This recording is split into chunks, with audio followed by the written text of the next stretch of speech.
Doctor Mohammad Yunus যখন প্রথমে Nobel পান, প্রথমে আমরা সবাই কিন্তু আনন্দিত হয়েছি, কিন্তু একটা কারণ এখন পর্যন্ত আমি মিলাইতে পারি নাই যে ক্ষুদ্র ঋণ সুদের ব্যবসা করে একটা মানুষ কিভাবে নোবেল পায়।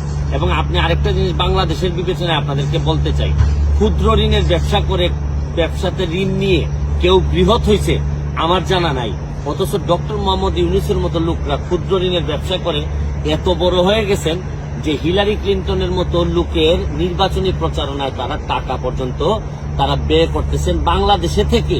বাংলাদেশের মানুষের টাকা উনি হিলারি ক্লিন্টনের এই নির্বাচনী প্রচারণায় দিচ্ছেন এবং এটার ফলও কিন্তু উনি পাচ্ছেন।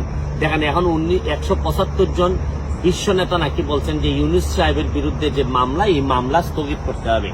আমার জীবনে আমি কোনোদিন দেখি নাই যে অন্য দেশের একটা আইনি ব্যবস্থায় কোনো মামলা হইলে এটা স্থগিতের কোনো আবেদন জানানো যায়।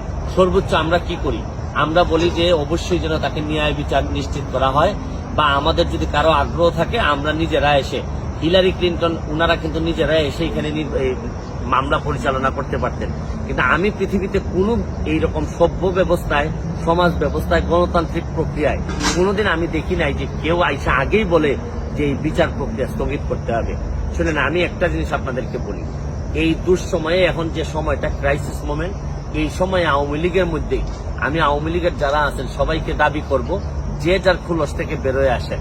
প্রতিবাদ করার সময় আছে, আমাদের যা যা আছে তার বিভিন্ন সময় আমরা বলবো, আমাদের দুর্নীতির বিরুদ্ধে যুদ্ধ চলতে থাকবে।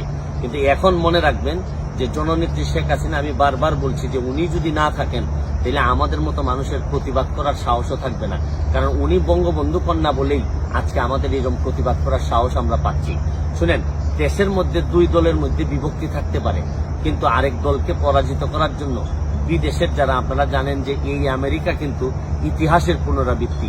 71 সালের যুদ্ধের সময় আমেরিকা আমাদের বিরোধিতা করছে, এখন যখন বাংলাদেশ যখন অন্য লেভেলে চলে যাচ্ছে উন্নয়নের দিক থেকে, তখনও কিন্তু আমেরিকা আমাদের বিরোধিতা করতেছে।